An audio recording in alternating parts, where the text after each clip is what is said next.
Arlette Chabot, bonjour. Bonjour. Passionnant, hein, Arlette? Oui, passionnant, oui. Effectivement, très efficace. Et apparemment, il faut du temps, mais c'est quand même très efficace, bien sûr. Oui. Bruno Le Maire était-il efficace hier?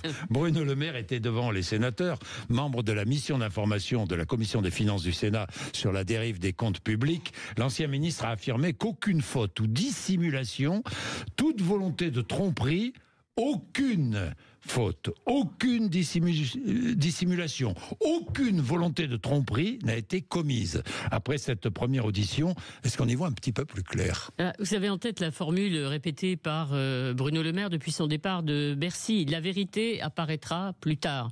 Eh bien, elle n'est pas apparue hier. Ça, je peux vous le dire, en écoutant effectivement Bruno Le Maire devant cette mission d'information des sénateurs. La question reste la même. Quels sont les responsables du dérapage budgétaire? On est passé d'un déficit, on le sait, prévu de 4,4% à 6,1%. À l'origine, l'ancien ministre souligne les erreurs de prévision des services de Bercy, Direction générale du Trésor, Direction générale des finances publiques, à 80%, dit-il, responsable effectivement du futur dérapage. Au total, 41 milliards ne sont pas tombés dans l'escarcelle de l'État entre 2023 et 2024. Grave erreur technique, dit l'ancien ministre. Bah oui, grave erreur technique.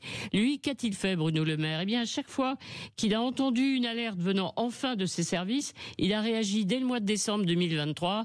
Annulation, gel de crédit.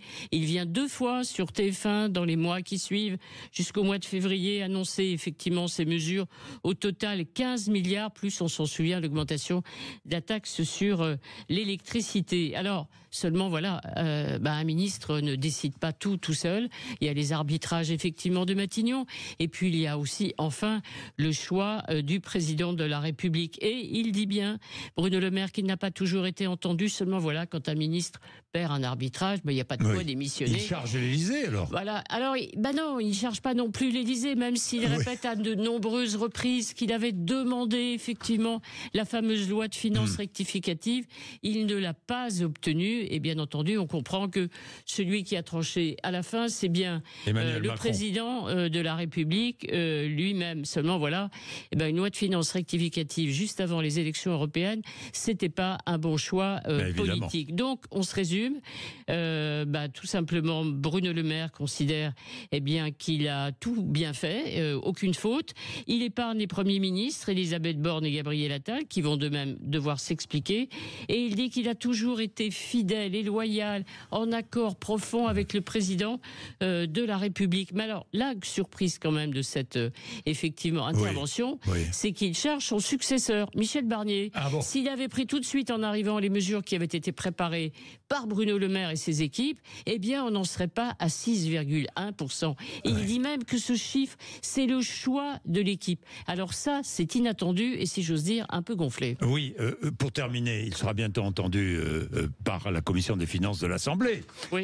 Ça va être beaucoup plus compliqué. Ça sera plus compliqué, non? Parce qu'une commission d'enquête, on n'est pas dans une mission d'information. Il faut dire toute la vérité, bien entendu, s'engager effectivement à le faire. Elle sera politiquement beaucoup plus incisive, beaucoup plus dure. Et là, on peut espérer quand même qu'après des mois d'explications, chacun devra dire sa vérité. Nous, on aura la vérité et ces Français l'attendent. Merci Arlette Chabot, merci, nous allons suivre tout cela avec attention. Évidemment que les Français attendent la vérité comme toujours. Il est 7h52, vous êtes sur Sud Radio.